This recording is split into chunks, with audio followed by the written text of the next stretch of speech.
अस्सलाम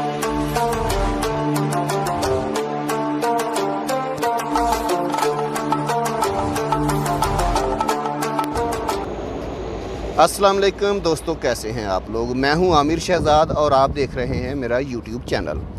दोस्तों, आज की इस वीडियो में मैं आप लोगों के साथ मुत्तहिदा अरब अमारात यानी दुबई के वीज़ा और लाइसेंस के बारे में, जो भी मेरा भाई दुबई ड्राइवर के वीज़े पे आना चाहता है उसके लिए मैं मालूमात फ़राहम करूँगा। दोस्तों, ये मेरे पीछे दुबई नंबर्स की दो गाड़ियाँ खड़ी हैं, शारजा नंबर की हैं। एक ये गाड़ी है और एक ये दो गाड़ियाँ हैं। ये दोनों मेरे भाई सरदार हैं, इंडिया से इनका ताल्लुक़ है। तो इन लोगों से चलते हैं, गपशप करते हैं और मालूमात लेते हैं कि अगर किसी ने दुबई में ड्राइवर के वीज़े पे आना हो तो उसको क्या करना चाहिए और दुबई का लाइसेंस लेने के लिए क्या तरतीब है। तो चलिए दोस्तों, चलते हैं और बात करते हैं। थोड़ी मैं आपको इससे पहले आप लोगों को इनकी गाड़ियाँ दिखा दूँ।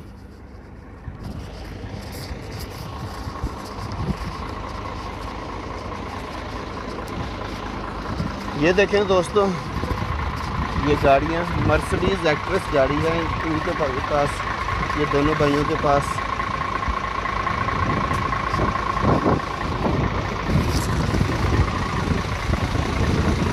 पीछे जो ट्रॉलर है इसको सितारा बोलते हैं।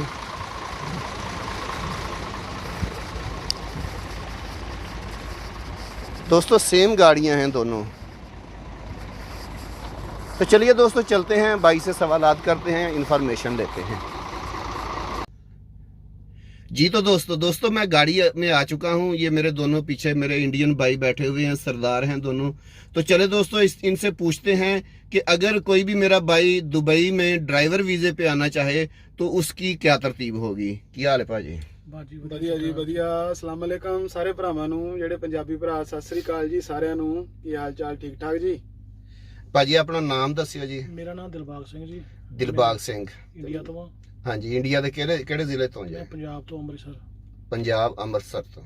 ਤੇ ਭਾਜੀ ਆਪਣਾ ਨਾਮ? ਮੇਰਾ ਨਾਮ ਹੈਗਾ ਗਗਨਦੀਪ ਤੇ ਜੀ ਆਪਣਾ ਪਿੰਡ ਹੈਗਾ ਮਾਨਕੋ, ਜ਼ਿਲ੍ਹਾ ਜਲੰਧਰ, ਪੰਜਾਬ ਚ। ਜ਼ਿਲ੍ਹਾ ਜਲੰਧਰ, ਪੰਜਾਬ। ਹਾਂਜੀ ਭਾਜੀ, ਤੁਹਾਡੇ ਕੋਲੋਂ ਇਹ ਪੁੱਛਣਾ ਸੀ ਕਿ ਅਗਰ ਕੋਈ ਵੀ ਬੰਦਾ ਇੰਡੀਆ ਚੋਂ ਜਾਂ ਪਾਕਿਸਤਾਨ ਤੋਂ ਦੁਬਈ ਦੇ ਵਿੱਚ ਡਰਾਈਵਰ ਵੀਜ਼ੇ ਤੇ ਆਉਣਾ ਚਾਹਵੇ ਤੇ ਇਹਦਾ ਕੀ ਕੁਛ ਹੁੰਦਾ ਹੈ ਤਰਤੀਬ, ਮਤਲਬ ਕਿੰਨੇ ਕੁ ਪੈਸੇ ਲੱਗਣਗੇ ਤੇ ਕੀ ਹਿਸਾਬ ਕਿਤਾਬ ਹੋਏਗਾ ਇਹਦਾ? ਜਿੱਦਾਂ ਹੁਣ ਦੁਬਈ ਦੇ ਵਿੱਚ 7 ਸਟੇਟਾਂ ਨੇ ਭਾਜੀ। ਹਾਂਜੀ, 7 ਸਟੇਟਾਂ ਦੇ ਵਿੱਚ ਹਰੇਕ ਜਿਹੜੇ ਲਾਅ ਵੱਖਰੇ ਆ। ਹਾਂਜੀ।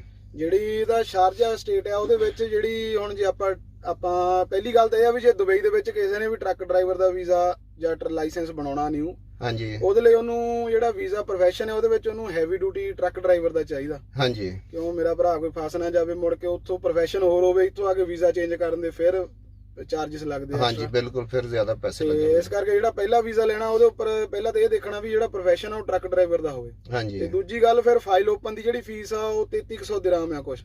ਹਾਂਜੀ। ਤੇ ਫਿਰ ਹਰੇਕ ਟਰਾਈ ਦੇ ਉੱਪਰ ਵੱਖਰੇ ਚਾਰजेस ਆ, ਹਰੇਕ ਸਟੇਟ ਦਾ ਵੱਖਰਾ ਚਾਰਜ ਆ। ਹਾਂਜੀ। ਤੇ ਕੁਛ ਆਪਣੇ ਇੱਥੇ ਭਰਾ ਜਿਹੜੇ ਠੇਕਾ ਵੀ ਕਰਦੇ ਆ ਟਰਾਂਸਪੋਰਟਰ ਦੇ ਨਾਲ। ਸਹੀ ਹੈ। ਹਾਂਜੀ।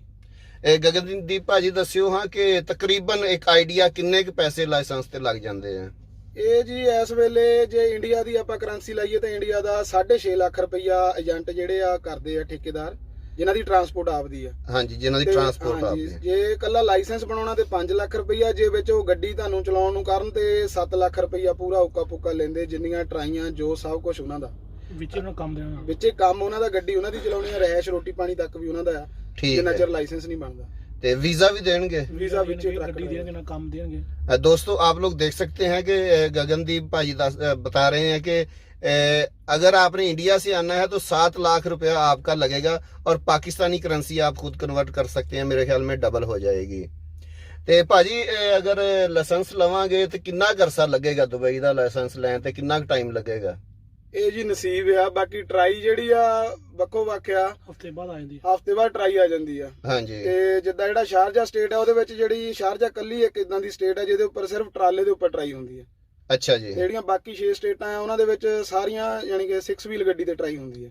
ਮਤਲਬ ਜਿਹੜੀਆਂ ਸਿੰਗਲ ਗੱਡੀਆਂ ਸਿੰਗਲ ਗੱਡੀਆਂ। ਹਾਂਜੀ। ਤੇ ਜਿਹੜੇ ਸ਼ਾਰਜ ਆ ਉਹਨਾਂ ਦੇ ਟਰਾਲੇ ਤੇ ਹੁੰਦੀ ਆ। ਹਾਂਜੀ, ਇਹਨਾਂ ਨੂੰ ਆਪਾਂ ਇੱਥੇ ਇੰਡੀਆ ਪਾਕਿਸਤਾਨ ਵਿੱਚ ਟਰੱਕ ਕਹਿੰਦੇ ਆ। ਹਾਂਜੀ ਹਾਂਜੀ, ਟਰੱਕ ਕਹਿੰਦੇ ਆ। ਹਾਂਜੀ, ਸ਼ਾਰਜਾ ਦੇ ਵਿੱਚ ਟਰਾਲਰ ਤੇ ਟਰਾਈ ਹੁੰਦੀ ਹੈ ਤੇ ਜਿਹੜੀ ਦੂਸਰੀ ਸਟੇਟ ਨੇ ਉਹਨਾਂ ਦੇ ਵਿੱਚ ਟਰੱਕਾਂ ਦੇ ਉੱਤੇ, ਮਤਲਬ 6 ਵੀਲ, ਮਤਲਬ ਆਪਾਂ ਇਹਨੂੰ 6 ਵੀਲ ਕਹਿੰਦੇ ਆ, ਇੰਡੀਆ ਪਾਕਿਸਤਾਨ ਦੇ ਵਿੱਚ ਟਰੱਕ ਹੀ ਕਹਿੰਦੇ ਨੇ ਆਮ ਨਾਰਮਲ ਜਿਹੜਾ ਹੈ। ਹਾਂਜੀ। ਉਹਨੇ ਉੱਤੇ ਟਰਾਈ ਹੁੰਦੀ ਹੈ। ਹਾਂਜੀ ਬਾਕੀ ਟਰਾਈ ਦੀ ਇਹ ਫਿਰ 3-4 ਮਹੀਨੇ ਬਣ ਜਾਂਦਾ। 3-4 ਮਹੀਨਿਆਂ ਵਿੱਚ ਬਣ ਲਾਇਸੈਂਸ ਬਣ ਜਾਂਦਾ। ਹਾਂਜੀ ਜਾਂਦਾ। ਲਾਇਸੈਂਸ ਜਿੰਨਾ ਮਾੜੇ ਤੋਂ ਮਾੜਾ ਡਰਾਈਵਰ ਵੀ 4 ਮਹੀਨਿਆਂ ਦੇ ਵਿੱਚ ਕੱਢੇ ਲੈਂਦਾ ਟਰਾਈਆਂ। ਹਾਂਜੀ ਹਾਂਜੀ ਹਾਂਜੀ। ਉਸਤਾਦ ਹੁੰਦੇ ਆ ਸਕੂਲ ਦੇ ਵਿੱਚ, ਉਹ ਸਿਖਾਲਦੇ ਆ ਜਿੱਦਾਂ ਟਰਾਈ ਹੋਣੀ, ਜੋ ਸਭ ਕੁਝ ਸਿਖਾਉਂਦੇ ਆ। ਮਤਲਬ ਟੀਚਰ ਹੁੰਦਾ ਬਕਾਇਦਾ ਗੱਡੀ ਚਲਾਉਣ ਲਈ ਸਿਖਾਉਂਦਾ ਹੈ। ਟੀਚਰ ਹੁੰਦਾ ਸਿਖਾਉਂਦਾ, ਫਿਰ ਟਰਾਈ ਦਿੰਦੇ ਆ। ਸਭ ਤੋਂ ਪਹਿਲਾਂ ਸਿਗਨਲ ਟੈਸਟ ਹੁੰਦੇ ਆ, ਸਿਗਨਲ ਟੈਸਟ ਕਲੀਅਰ ਕਰਦੇ ਆ, ਫਿਰ ਟਰਾਈਆਂ ਪੈਂਦੀਆਂ, ਫਿਰ ਉਹ ਦੱਸਦੇ ਆ, ਕਲਾਸਾਂ ਲੱਗਦੀਆਂ, ਫਿਰ ਉਸ ਤੋਂ ਬਾਅਦ ਟਰਾਈ ਪੈਂਦੀ ਆ। सही है। ਹਾਂਜੀ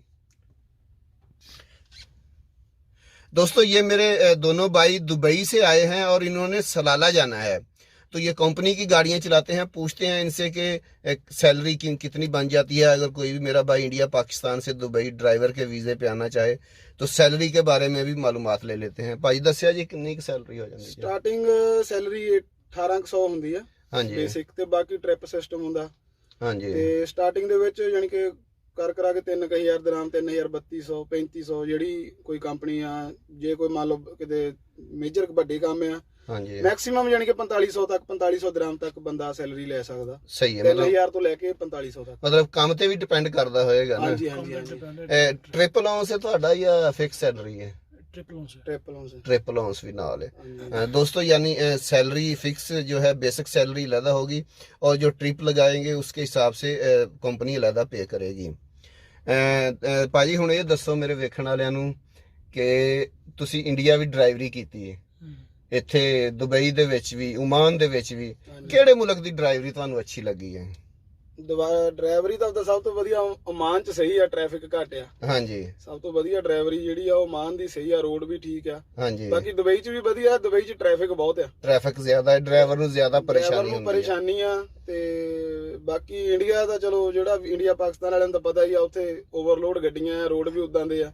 ਹਾਂਜੀ ਬਾਕੀ ਕੋਈ ਸਕੂਟਰ ਮੋਟਰਸਾਈਕਲ ਵਾਲਾ ਆ ਗਿਆ, ਉਹਦਾ ਨਹੀਂ ਕੋਈ ਪਤਾ ਕਿੱਧਰੋਂ ਨਿਕਲੇ ਆਉਣਾ, ਕੋਈ ਪਤਾ ਨਹੀਂ ਹੈ ਨਾ ਕਿੱਧਰੋਂ। ਇੱਥੇ ਹੁਣ ਲਾਅ ਆ, ਜੇ ਮੰਨ ਲਓ ਲਾਈਨ ਦੇ ਵਿੱਚ ਚੱਲਣ ਡੀਆਂ ਗੱਡੀਆਂ, ਜੇ ਟਰੱਕ ਨੂੰ ਇੱਕ ਟਰੈਕ ਦਿੱਤਾ ਉਹਨੇ ਉੱਚੀ ਜਾਣਾ। ਹਾਂਜੀ ਇੰਡੀਆ ਦੇ ਵਿੱਚ ਹੁਣੇ ਦੇਖੀਦਾ ਵੀ ਜੇ ਦਿੱਲੀ ਆਲੂ ਵੀ ਜਾਈਏ, ਉਹ ਟਰੈਕ 3 ਟਰੈਕ ਜੇ ਰੋਡ ਬਣਾ ਹੀ ਦਿੱਤਾ ਹੈ ਗਵਰਨਮੈਂਟ ਨੇ। ਪਹਿਲਾਂ ਤਾਂ ਬਣਾਉਂਦੀਆਂ ਨਹੀਂ ਸਰਕਾਰਾਂ, ਟੁੱਟੇ ਰਹਿੰਦੇ ਰੋਡ। ਇਦਾਂ ਹੀ ਹੈ, ਜੇ ਬਣ ਜਾਣ 6 ਟਰੈਕ ਰੋਡ ਬਣ ਗਿਆ। ਹੁਣ ਜੇ ਉਹ ਪਹਿਲਾ ਟਰੈਕ ਕਾਰਾਂ ਵਾਲਾ ਦਾ ਹਾਈ ਸਪੀਡ ਹੁੰਦਾ, ਉਹ ਚ ਟਰੱਕ ਵਾਲੇ ਲੈ ਕੇ ਤੁਰੇ ਹੁੰਦੇ ਆ। ਜਿਹੜਾ ਸੈਂਟਰ ਵਾਲਾ ਹਾਂਜੀ ਮਤਲਬ ਉਨਾ ਹੀ ਸਪੀਡ ਹੁੰਦੀ ਆ, ਉਨਾ ਹੀ weight ਹੁੰਦਾ, ਦੋਨੇ ਬਰਾਬਰ ਤੁਰੇ ਹੁੰਦੇ ਆ। ਹਾਂਜੀ ਮਤਲਬ ਕਾਨੂੰਨ ਕੋਈ ਨਹੀਂ ਹੈ, ਕਾਨੂੰਨ ਦਾ ਕੋਈ ਨਹੀਂ। ਕਾਨੂੰਨ ਅੱਛਾ ਭਾਜੀ ਤੁਸੀਂ ਇੰਡੀਆ ਦੇ ਵਿੱਚ ਵੀ ਡਰਾਈਵਰੀ ਕੀਤੀ ਹੈ, ਤੁਹਾਡੇ ਕੋਲੋਂ ਇੱਕ ਮੈਂ ਗੱਲ ਪੁੱਛਣੀ ਹੈ ਕਿ ਇੰਡੀਆ ਪਾਕਿਸਤਾਨ ਦੇ ਵਿੱਚ ਡਰਾਈਵਰ ਜਿਸ ਟਾਈਮ ਐਕਸੀਡੈਂਟ ਕਰਦਾ, ਅੱਲਾ ਨਾ ਕਰੇ ਐਕਸੀਡੈਂਟ ਹੋ ਜਾਵੇ, ਤੇ ਡਰਾਈਵਰ ਭੱਜ ਕਿਉਂ ਜਾਂਦਾ ਹੈ ਗੱਡੀ ਛੱਡ ਕੇ? ਉੱਥੇ ਕੋਈ ਰੂਲ ਨਹੀਂ ਨਾ, ਡਰਾਈਵਰ ਨੂੰ ਭਾਜੀ ਮਜਬੂਰੀ ਕਰਕੇ ਭੱਜਣਾ ਪੈਂਦਾ।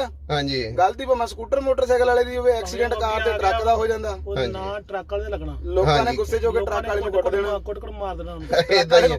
ਮਤਲਬ ਗਲਤੀ ਲੋਕਾਂ ਨੇ ਵੱਡੀ ਗੱਡੀ ਵਾਲੀ ਦੀ ਕੱਢਣੀ ਆ, ਭਾਵੇਂ ਗਲਤ ਦੂਸਰਾ ਬੰਦਾ ਹੋਵੇ। ਹੁਣ ਦੁਬਈ ਦੇ ਵਿੱਚ ਫੁੱਲ ਇੰਸ਼ੋਰਡ ਗੱਡੀਆਂ ਆ। ਹਾਂਜੀ ਭਾਵੇਂ ਜਿੰਨੀ ਮਰਜ਼ੀ ਰੇਂਜ ਰੋਵਰ ਜਿਹੜੀ ਮਰਜ਼ੀ ਗੱਡੀ 'ਚ ਗੱਡੀ ਲੱਗ ਜਾਵੇ। ਹਾਂਜੀ ਪਹਿਲਾਂ ਤਾਂ ਦੋਨਾਂ ਦੇ ਕੋਈ ਇਹ ਆ ਵੀ ਇੰਡੀਆ ਪਾਕਿਸਤਾਨ 'ਚ ਇਹ ਕੰਮ ਹੋ ਜਾਂਦਾ, ਆਪਸ 'ਚ ਲੜ ਪੈਂਦੇ ਬੰਦੇ। ਇਦਾਂ ਹੀ ਆਪਸ ਵਿੱਚ ਲੜ ਪੈਂਦੇ। ਇੱਥੇ ਜੇ ਐਕਸੀਡੈਂਟ ਹੋ ਵੀ ਜਾਂਦਾ ਆ, ਪਹਿਲਾਂ ਤਾਂ ਇੱਕ ਦੂਜੇ ਨੂੰ ਦੇਖਦੇ ਆ, ਫਿਰ ਦੇਖਦੇ ਆ ਵੀ ਕਿਹਦੀ ਗਲਤੀ ਆ, ਫਿਰ ਜਿਹਦੀ ਗਲਤੀ ਮੰਨਣੀ ਪੈਂਦੀ ਆ। ਹਾਂਜੀ ਫਿਰ ਦੂਜੀ ਗੱਲ ਫਿਰ ਫਾਈਨ ਆਉਂਦਾ 450 ਦਿਰਹਮ ਦਾ। ਹਾਂਜੀ ਤੇ ਉਹ ਫਿਰ ਬਾਕੀ ਇੰਸ਼ੋਰੈਂਸ ਉਹਨਾਂ ਨੂੰ ਮਿਲ ਜਾਂਦੀ ਆ, ਆਪਾਂ ਨੂੰ ਫਾਈਨ ਆਉਣਾ 450 ਰੁਪਈਆ। ਮਤਲਬ ਡਰਾਈਵਰ ਨੂੰ ਜਿਹੜਾ ਹੈ ਨਾ ਫਾਈਨ ਹੀ ਪੈਣਾ ਹੈ, ਜੁਰਮਾਨਾ ਹੀ ਪੈਣਾ ਹੈ। ਜੇ ਪੁਲਿਸ ਵੀ ਆਉਂਦੀ ਆ, ਉਹ ਨਹੀਂ ਕੋਈ ਤੁਹਾਡੀ ਗਲਤੀ ਹੈ ਨਹੀਂ ਹੈ, ਉਹ ਵੱਖਰੀ ਗੱਲ ਹੈ। ਉਹ ਡੀਲ ਬਹੁਤ ਵਧੀਆ ਤਰੀਕੇ ਨਾਲ ਕਰਦੇ ਆ, ਅਗਲੇ ਕਹਿੰਦੇ ਆ ਵੀ ਤੁਹਾਨੂੰ ਡਰ ਕੋਈ ਨਹੀਂ। ਹਾਂਜੀ ਕੋਈ ਚੱਕਰ ਨਹੀਂਗਾ। ਹਾਂਜੀ ਮਤਲਬ ਇਹ ਕਿ ਇੱਥੇ ਕਾਨੂੰਨ ਹੈ ਭਾਜੀ। ਹਾਂਜੀ ਕਾਨੂੰਨ ਕਿਤੇ ਨਹੀਂ ਹੈ। ਹਾਂਜੀ ਮਤਲਬ ਦੁਬਈ ਨਾਲ ਦਾ ਕਾਨੂੰਨ ਕਿਤੇ ਵੀ ਨਹੀਂ ਹੈ। ਹਾਲਾਂਕਿ ਜਿਹੜਾ ਓਮਾਨ ਦੇ ਵਿੱਚ ਆ, ਕੋਈ ਐਕਸੀਡੈਂਟ ਹੋ ਜਾਵੇ ਕੰਮ ਕਰਾ ਕੇ ਦੇਣਾ ਪੈਂਦਾ, ਇੰਸ਼ੋਰੈਂਸ ਵਾਲਾ ਚੱਕਰ ਨਹੀਂ। ਦੁਬਈ ਦੇ ਵਿੱਚ 450 ਫਾਈਨ ਆਊਗਾ, ਗੱਡੀ ਜਿੰਨੇ ਮਰਜ਼ੀ ਕਰੋੜ ਦੀ ਹੋਵੇ। ਸਹੀ ਹੈ, ਉਹ ਚ ਕੋਈ ਟੈਨਸ਼ਨ ਨਹੀਂ। ਸਹੀ ਹੈ, ਮਤਲਬ ਡਰਾਈਵਰ ਨੂੰ ਕੋਈ ਪਰੇਸ਼ਾਨੀ ਨਹੀਂ, ਡਰਾਈਵਰ ਨੂੰ ਕੋਈ ਪਰੇਸ਼ਾਨੀ ਨਹੀਂ। ਆਪਾਂ ਸਾਰੀਆਂ ਕੰਟਰੀਆਂ ਘੁੰਮਦੇ ਆ, ਦੁਬਈ ਨਾਲ ਦਾ ਕਾਨੂੰਨ ਕਿਤੇ ਨਹੀਂ ਆ। ਆ ਭਾਜੀ ਹੁਣੀ ਯਾਨੀ ਕਿ ਸਊਦੀ ਨੂੰ 22 ਬਾਰਡਰ ਲੱਗਦੇ ਭਾਜੀ। 22 ਬਾਰਡਰ ਲੱਗਦੇ, ਭਾਜੀ ਨੇ ਸਾਰੇ ਹੀ ਦੇਖੇ ਆ। ਹਾਂਜੀ ਜਿੰਨੇ ਖਲੀਲ ਦੇ ਮੁਲਕ ਆ ਭਾਜੀ ਨੇ ਸਾਰੇ ਦੇਖੇ ਆ, ਸਾਰੇ ਵੇਖੇ ਆ। ਦੁਬਈ ਨਾਲ ਦਾ ਰੂਲ ਕਿਤੇ ਨਹੀਂ ਆ। ਹਾਂਜੀ ਭਾਜੀ ਤੁਸੀਂ ਉੱਥੋਂ ਦੁਬਈ ਤੋਂ ਪਰ ਸਾਊਦੀਆ ਨੂੰ ਵੀ ਜਾਂਦੇ ਜੇ? ਦੁਬਈ ਤੋਂ ਹੀ ਸੀਰੀਆ, ਲਬਨਾਨ ਤੱਕ ਜਾਂਦੇ ਆ। ਦੁਬਈ ਤੋਂ ਸਾਰੀਆ ਲਬਨਾਨ ਤੱਕ? ਲਬਨਾਨ, ਜਾਰਡਨ, ਅੱਛਾ, ਬਹਿਰੀਨ, ਖਲੀਜ ਦੀ ਕੋਈ ਕੰਟਰੀ ਨਹੀਂ ਛੱਡੀ। ਅੱਛਾ ਜੀ। ਨਾ ਦੁਬਈ ਨਾਲ ਦੇ ਰੋਡ ਆ, ਹਾਂਜੀ, ਨਾ ਇਹਨਾਂ ਦਾ ਰੂਲ ਆ। ਹਾਂਜੀ ਮਤਲਬ ਤੁਹਾਡੀ ਬੜਾ ਲੰਮਾ ਰੂਟ ਹੈ, ਬੜੇ ਲੰਮੇ ਰੂਟ ਤੱਕ ਜਾਂਦੇ ਹੋ ਤੁਸੀਂ? ਸਾਰਾ ਖਲੀਜ ਦੇ ਪੂਰੇ ਮੁਲਕ ਘੁੰਮਦੇ ਆ। सही है।